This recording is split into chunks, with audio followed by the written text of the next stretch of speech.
Hey there, Chris Rao here.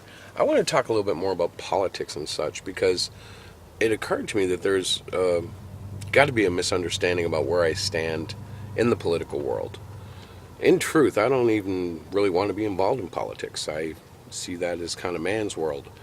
But in America, it's called a civic duty, and we're brought up to believe we have to vote. And in truth, if we look at our government in honesty, we elect those people. So if I don't put a vote out, then why would I complain?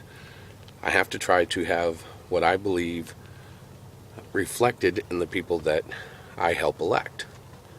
So when I look at the candidates for president coming out of the Republican Party, and I say that I support Ron Paul, some of you, well, at least one of you, have taken exception to the fact that I didn't support Rick Perry. And this leads to things being said such as, you're against a born-again believer. Well, let me say this, and I said it in a comment. Rick Perry is welcome in my home anytime. Rick Perry needs a bed to sleep in, I'll provide it. Rick Perry wants a meal, I'll give it to him. Rick Perry wants to join us for prayer and worship, let's go, brother.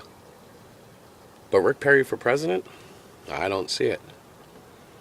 Now, I could sit here and rip him apart for all the reasons I don't think that he should be president, but that's not necessary. I just don't believe that he would be a good president, so I haven't supported him.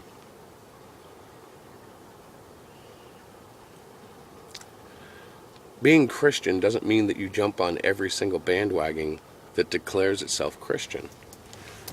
And the funny thing is, every Christian out there knows it. The definition of the word has become so varied that you can't just say, yep, I'm with everybody who says they're Christian. You have to find out what they're for, what they believe in, and you have to decide between you and God whether or not you're in harmony with that. Take the gay marriage issue. A lot of people don't understand that I'm not against a person's right to marry another person, whether they're of same sex. If that's the law, go for it. But if you ask me, do I believe marriage is between a man and a woman? Absolutely. Does that disqualify a marriage between a man and a man? Well, in my belief it does, but in the law it may not. There are a lot of things in the law that I disagree with, but that I live with peacefully. When people hear that, they think you're being hypocritical. But it's just a reality of living in a democracy. The law isn't always going to reflect what you believe. The question is, are you civil enough to live within the law? For example, I'm completely against abortions, but you'll never find me standing outside an abortion clinic with a sign, and you'll never find me attacking an abortion clinic surgeon. I don't know what they call those guys. I won't call them doctors. And you won't find me ridiculing women who have chosen abortion in their lives. You can't judge a person like that unless you've been in their shoes. And even then you really don't know, because everybody's got a different pair of shoes. In this world, it's so hard to sort through it all and remain loving. But I do the best I can.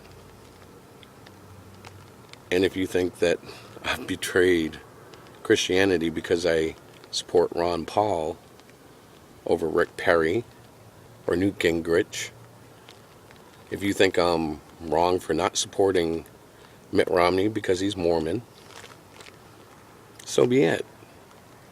That's okay.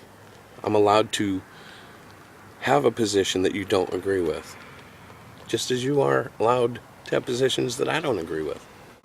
But when looking at the presidential candidates, I think we have to look and say, who's truly going to get change to happen?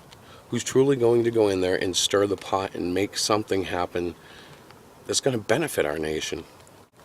And honestly, I don't see anybody other than Ron Paul who's going to truly be able to enact real change. We don't need status quo. We need something completely different. It's time to change the quarterback. It's time to change the head coach. It's time to get a new philosophy. It's time to go from the running game to the passing game. It's time to go from the conservative defense to the aggressive defense. It's time to change. And until we do, as a nation, we're going to struggle and we're going to decline until we're no more relevant than France. I'm sorry, did I single out France there? Anyways, until next time, happy Jesus Day, God bless, and peace out.